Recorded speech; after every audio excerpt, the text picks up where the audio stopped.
In this video, I want to introduce the concept of multiple linear regression. We are going to see that multiple linear regression operates very similarly to the simple linear regression. A major difference being that now, instead of having just one explanatory variable of interest, we can have many explanatory variables of interest. Multiple linear regression is defined as quantifying the relationship between the dependent variable y and multiple explanatory variables x1, x2, up to xn.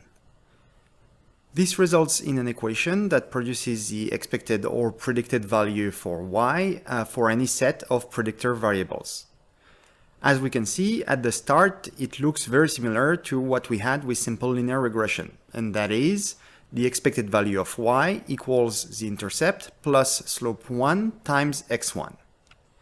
Then we are going to add to that, and we are going to get a longer equation with more explanatory variables. So we are going to get expected value of y equals intercept plus slope 1 times x1 plus slope 2 times x2, all the way up to slope n times xn.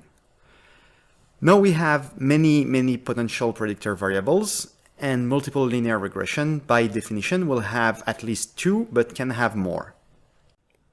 So what is it doing? It's doing exactly what simple linear regression was doing. It's going to minimize the sum of the squared residuals.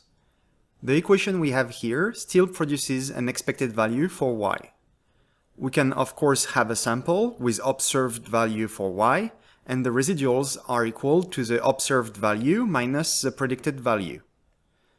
We can square those residuals, sum them up, and the parameter estimates in that regression equation, they are the one that minimize the sum of square residuals. Now, because we have more than one explanatory variable, we can no longer show that relation on a two-dimensional plot. That's one of the major motivations for starting this course with a simple linear regression, to build this foundation with graphics, and now that we have a good understanding of what's happening, we can go to multiple linear regression. Let's take a look at some real-world data. The data that we are going to use are, of course, from the movie budget and revenue dataset.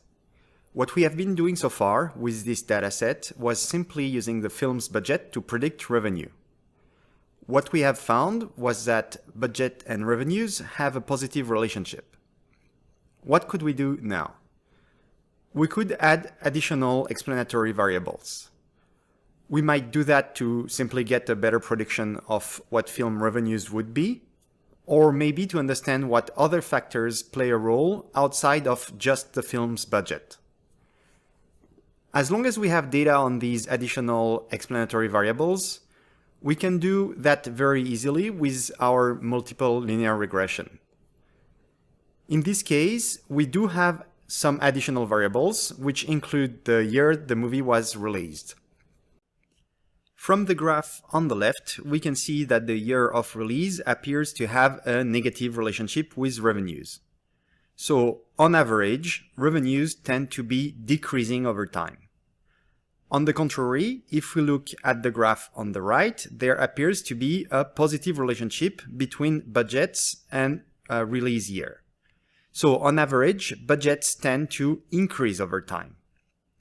Combining these two, what that means is that the year the movie was released may help predict revenues, but there also may be some interesting relationship with the film's budget. When we are predicting revenues, we may want to simultaneously control for both the year a film was released and the film's budget. That's exactly what a multiple regression is allowing us to do. We are now ready to define a multiple linear regression model. In our model, we are going to say that the expected revenue is equal to some intercept that we have to estimate, plus a coefficient that we have to estimate times budget, plus another coefficient that we have to estimate times year. Note that now we have one slope for each explanatory variable. So we have one slope for budget and we have another slope for the year. We are going to see later how to interpret these slope coefficients. Let's look at the regression results. First, we'll look at the coefficients for both the intercept and the slope estimates. And we can see that the intercept has a coefficient of approximately 11,000. The budget in $1 million has a slope coefficient of 3.13, and the second slope coefficient for year is approximately minus 5.8. Then we can look at the p-values. The p-values reported here are for a null hypothesis for each coefficient of the coefficient in the population being equal to 0. So this is the probability that we find an estimate that is that far from 0 or further. And here the probabilities are very small, and they are so small that R just reports that it's smaller than 2 times 10 to the power of minus 16, so extremely small. Finally, we might want to look at the R-squared, and here the R-squared is for the whole model. So we find that when we know budget and year, we can explain approximately 38% of the variations in our dependent variable, which here is the revenue in millions. Now let's talk about how to interpret the various coefficients in a multiple linear regression. We are going to start with the intercept. Here I have a model that predicts the grade for a student based on the number of hours the student studied. Here it's denoted study time H, 4 hours, and also depends on the number of classes that the student skipped. Here we can see that the intercept is 57. So how to interpret this coefficient? The intercept is the expected y, so here's the expected grade, when every x is equal to 0. So in that case, study time H will be 0 and class skipped will be also 0. You have to ask yourself, does x equal 0 make sense, and is it in the range of our data? Do we have data points that are around 0 study time and 0 class skipped? It has to be the case for every single explanatory variable. You cannot have sometimes study time is 0 and some other time class is skipped. They have to be realistically both at 0 at the same time.